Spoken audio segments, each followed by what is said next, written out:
ठाकुर माँ स्वामी जी के चरणों में प्रणाम।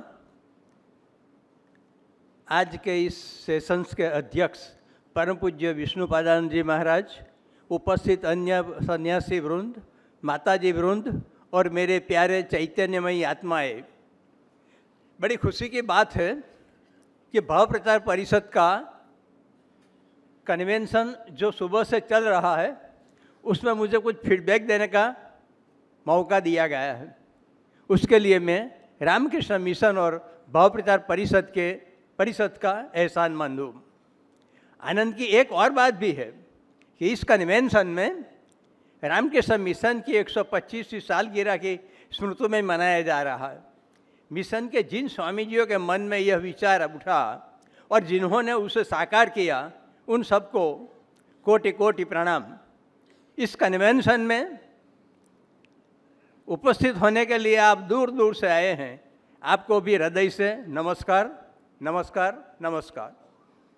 आज सुबह से हम जो सोच रहे हैं कि पूरे भारत में इस विचारधारा कैसे कार्यरत बने, हमारे भाव प्रचार परिषद कैसे आगे बढ़े, इसके बारे में सुबह से बहुत कुछ बात हो चुकी है।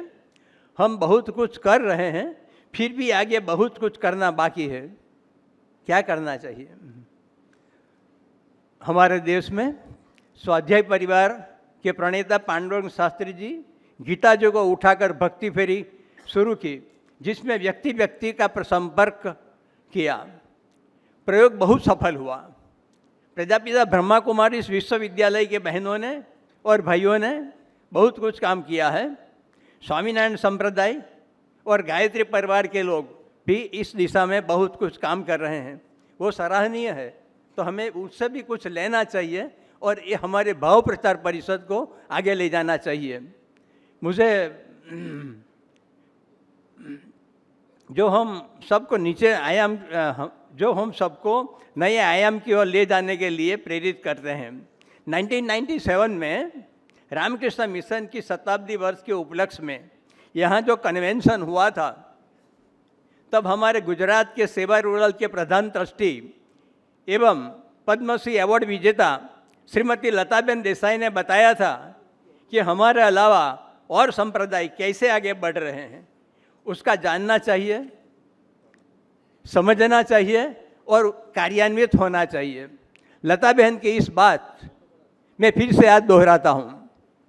हमारी थोड़ी सी त्रुटि और भी है, जिसकी ओर मैं अंगुली निर्देश करना चाहता हूँ।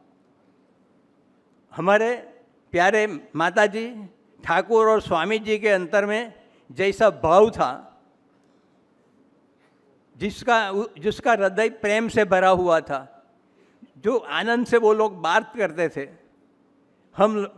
हमारे अंतर में ये है क्या? हम जब दूसरे को मिलते हैं तो इतना भाव है। कोई हमारे यहाँ आता है और चाय के लिए हम बोलते हैं कि भाई चाय पिएंगे, तो वो ना बोलता है तो हमें अच्छा लगता है। तो ऐसा नहीं, हमें उनसे भाव से बात करना चाहिए। माता जी कितने भाव से बात करती थी, ठाकुर कितने आनंद से बात करते थे, विवेकानंद जी की तो बात ही मत करो। तो हमने जिस विचारधारा को अपने जीवन में लाने का प्रयत्न किया है, उसको बहुत ज़्यादा ढंग से लाना चाहिए। और एक बात भी है, हम सब इस श्रेष्ठ विचारधारा में जरूर है, मगर श्रेष्ठ वक्ता नहीं है।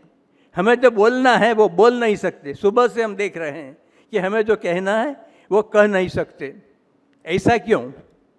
मुझे लगता है कि हम इस विचारधारा में पार्ट टाइम है, फुल टाइम नहीं है। जो हम फुल टाइम होते तो हम अच्छे से अच्छी बात ठाकुर माँ स्वामी जी के कर देते। वो ऐसा होना चाहिए। हम आज सुबह से और ऐसे तो कई वर्षों से प्रार्थना करते हुए ठाकुर को हम अवतार वरिष्ठ बताते हैं कि ठाकुर अवतार वरिष्ठ थे। विवेकानंद जी ने ही बताया था। हम रामकृष्ण लीला प्रसंग की किताब पढ़ेंगे तो हमें भी महसूस होगा कि ठाकुर अवतार वरिष्ठ थे, है और रहेंगे। मगर आज तक इस सत्य को साकार करने के लिए, साकार रूप देने के लिए सर्वधर्म प्रार्थना बनाने के लिए और उसमें ठाकुर को प्रतिष्ठित करने के लिए हमारी ओर से कोई प्रयत्न नहीं हुआ। इस बारे में हम सबको मिलकर ठोस कदम उठाना चाहिए।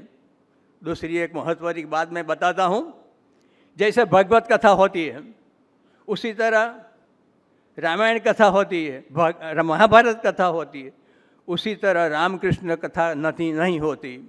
कहीं कहीं प्रयत्न होता है, मगर ऐसे जिस ढंग से भागवत कथा होती है उस ढंग से रामकृष्ण कथा नहीं होती।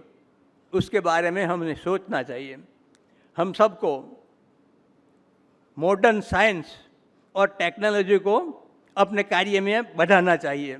जैसे दिल्ली में स्वामीनारायण संप्रदाय ने बताया है, भविष्य के रामकृष्ण मिशन और शारदा मठ की भी चिंता करनी चाहिए।